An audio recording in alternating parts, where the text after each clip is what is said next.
Hello guys, I'm the Sneezing Monkey, and today I'm gonna talk about a quite difficult and sensitive issue, which is terrorism. Everything in this video just expresses my opinions. I don't want to offend anyone. If you have personally lost people that you knew and loved in terrorist acts, then please don't be offended. I think obviously I'm seeing this from an outside perspective, so I just want to comment on that and hopefully help a few people to get clearer on the issue. So recently we've seen a lot of things happening that we or the public or the media would describe as terrorist acts.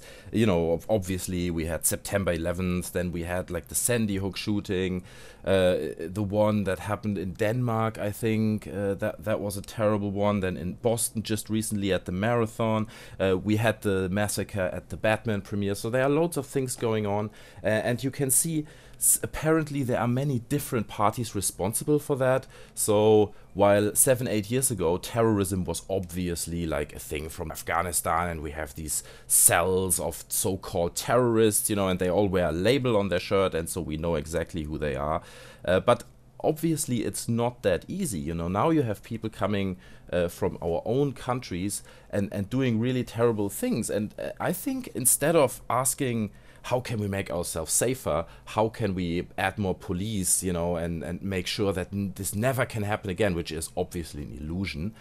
Any security system can be overcome, and there's always the risk of similar things happening.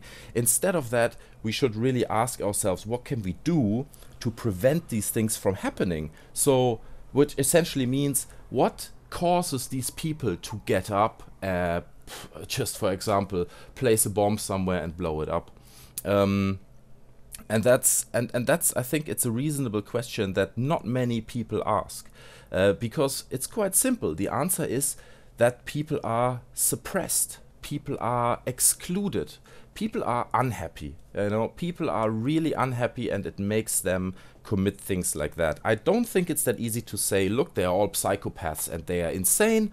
If we would have put them in a mental hospital, you know, then this wouldn't have happened. I don't think it's so easy.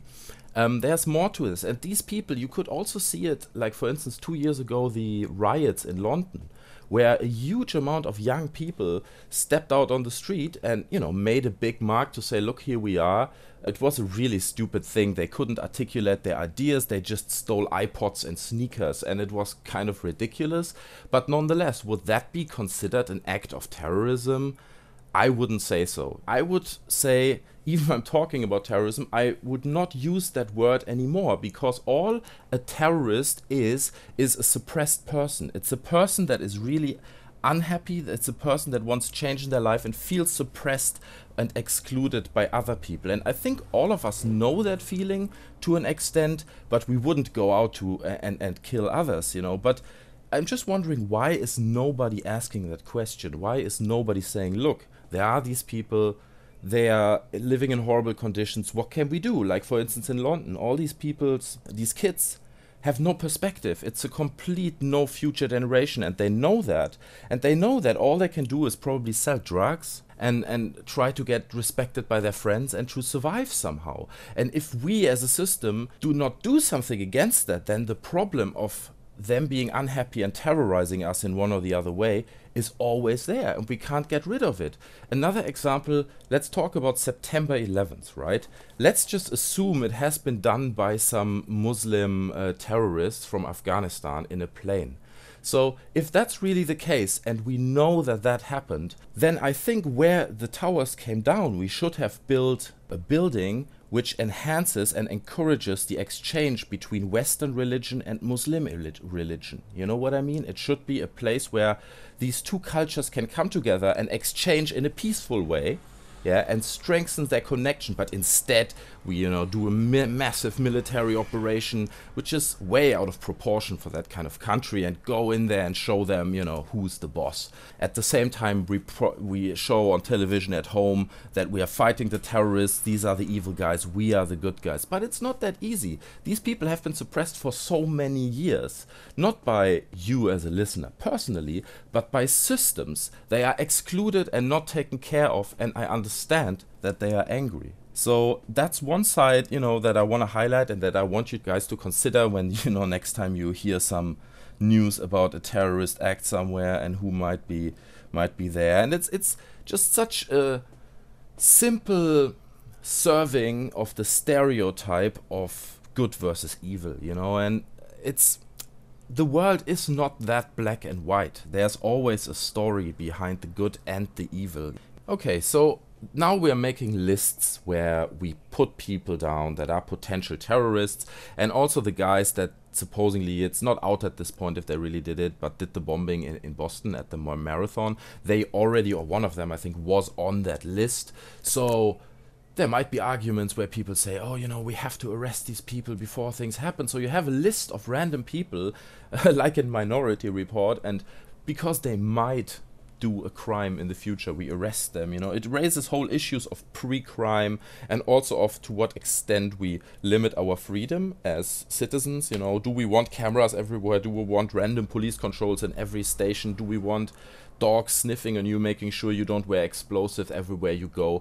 Is that a price that we want to pay for something like the supposed security? Or should we go back and look at the problem, the root of the problem, and try to address that? And one more thing that's quite important is that there are different forms of terrorism. I mean, I touched on that earlier, but I mean, also look at the guy Kim Jong-un, right? The leader of North Korea right now. He is threatening the world. I don't want to give an opinion on how dangerous that man is and what kind of weaponry he has, but he is a terrorist in that sense. He is someone who threatens other people, but he has other reasons for that. I mean, of course he is unhappy and suppressed to an extent and also excluded from the whole world, but I think he is just... that's like a slight case of insanity. This man has been spoiled, he has been treated like a god in his country, his father has, his grandfather has. He probably thinks he is some type of god, he's smarter and above everyone else. You know, if everyone tells you that for your whole life, at some point you will believe it. So that's a quite different form of a case of terrorism again. So anyway, guys, I'm gonna bring it to an end here. I think I've, you know, shared a few of my thoughts. I don't want this to be offensive to anyone. It's just my opinion, and you might think I'm a complete idiot. That's your absolute right. You can leave me a comment, but I would appreciate if we could leave this within reason, in the sense that, you know, we don't scream at each other and tell us how little we know and that the whole world is a conspiracy and stuff. You can give me your arguments. I'd love to hear what you think, and you can write that in the comments. If you liked the video, you can leave me a like, that would be appreciated. Otherwise, I see you guys next time, and I'm out. Bye.